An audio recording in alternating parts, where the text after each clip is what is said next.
জুলাই আন্দোলনের প্রথম ৩ দিনেই গড়ে ওঠে বড় বিক্ষোভের ভিত্তি। তবে তখন একটা স্ফুলিঙ্গের বাকি, যার দেখা মেলে ৪ জুলাইয়ে। ফুঁসে ওঠে বিভিন্ন বিশ্ববিদ্যালয়। রক্তচক্ষু উপেক্ষা করে ৪ দফা দাবিতে চলতে থাকে সড়ক ও রেলপথ অবরোধ। বিক্ষোভকারীদের কাতারে এসে দাঁড়ান শিক্ষক, আইনজীবী সহ বিভিন্ন শ্রেণী পেশার মানুষ। সেদিন ঘোষণা হয় ৬ ও ৭ জুলাইয়ের কর্মসূচি। মাসুদ সুমনের প্রতিবেদনে বিস্তারিত। দিনটি ছিল বৃহস্পতিবার, ২৪-এর ৪ জুলাই। সকাল থেকেই উত্তাল ঢাকা বিশ্ববিদ্যালয়। কোটা বিরোধী আন্দোলনে যেতে ইচ্ছুক শিক্ষার্থীদের হলে হলে বাধা দেয় নিষিদ্ধ ছাত্রলীগ। কিন্তু শিক্ষার্থীদের থামাতে পারেনি কিছুই।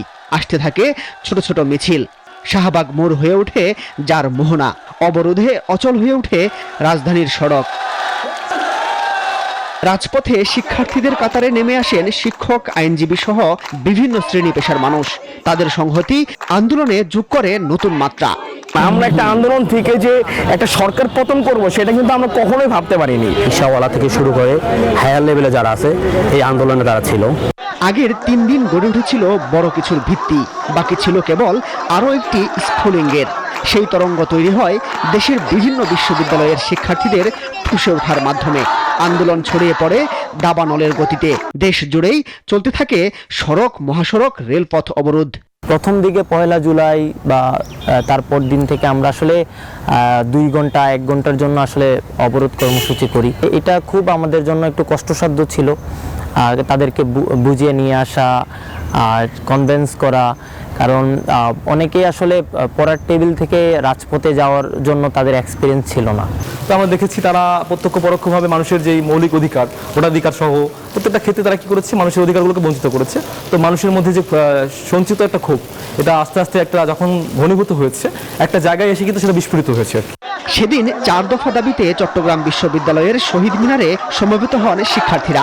ঘোষণা দেন দাবি আদায় না হওয়া পর্যন্ত আন্দোলন চলবে। বান্ডেল থাকলে প্রতি সেনমানিতে টাকা বাঁচবে। বিকাশ সেনমানি বান্ডেল কিনে জিতুন প্রতি লেনদেনে। দুপুর নাগাদ রাজশাহী বিশ্ববিদ্যালয়ের সিনেট ভবনের সামনে শিক্ষার্থীদের অবস্থান। মূল ফটকের সামনে চলতে থাকে স্লোগান। সড়কে নামেন বরিশাল বিশ্ববিদ্যালয়ের শিক্ষার্থীরাও। বই পুড়িয়ে অবরোধ করেন ২ ঘন্টা। আগের দিনের মতো ঢাকা ময়মনসিংহ মহাসড়ক অবরোধ করেন ময়মনসিংহ কৃষি বিশ্ববিদ্যালয়ের শিক্ষার্থীরা। ক্যাম্পাস এলাকায় আটকে দেন জামালপুর এক্সপ্রেস ট্রেন। কুমিল্লা বিশ্ববিদ্যালয়ের শিক্ষার্থীরাও অবরোধ করেন ঢাকা চট্টগ্রাম মহাসড়ক। মহাসড়ক অবরোধ হয় জাহাঙ্গীরনগর বিশ্ববিদ্যালয়ের সামনেও। আন্দোলনকারীরা বলেন, নিষিদ্ধ সংগঠন ছাত্রলীগের রক্তচক্ষুর সামনে এটি ছিল শিক্ষার্থীদের দুর্বার সাহস। ছাত্রলীগ বিভিন্নভাবে হুমকি দিয়েছে, এগুলো কিন্তু প্রতিরোধ করেই কিন্তু তারা তাদের ন্যায্য অধিকার বাস্তবায়নের লক্ষ্যে তারা রাজপথে এসেছে। সবাই নিজ নিজ জায়গা থেকে স্বতঃস্ফূর্তভাবে সুসংগঠিত হয়েছে। ৪ জুলাই ঘোষণা করা হয় ৬ জুলাই বৈষম্য বিরোধী আন্দোলনের ব্যানারে বিক্ষোভ হবে দেশের সব বিশ্ববিদ্যালয়ে। আর ৭ জুলাই হবে ক্লাস পরীক্ষা বর্জন। কোটা বিরোধী আন্দোলন, তারপর তার রূপ নেয় ফ্যাসিস্ট সরকার বিরোধী আন্দোলন। দীর্ঘ ১ মাস রাজপথে রক্তক্ষয়ী সংগ্রামের পর দেশ থেকে বিতাড়িত হয় ফ্যাসিস্ট সরকার। তার কেটেছে ১ বছর। ১ বছর পরে এসে আমরা ছাত্র জনতাকে প্রশ্ন করেছিলাম, জুলাই বিপ্লব কি শেষ? তারা বলছেন, দেশে যখনই ফ্যাসিস্টের উত্থান হবে তখনই রাজপথে দাঁড়াবে জুলাই বিপ্লবীরা। মাসুদ সুমন, নিউজ 24, সাভার।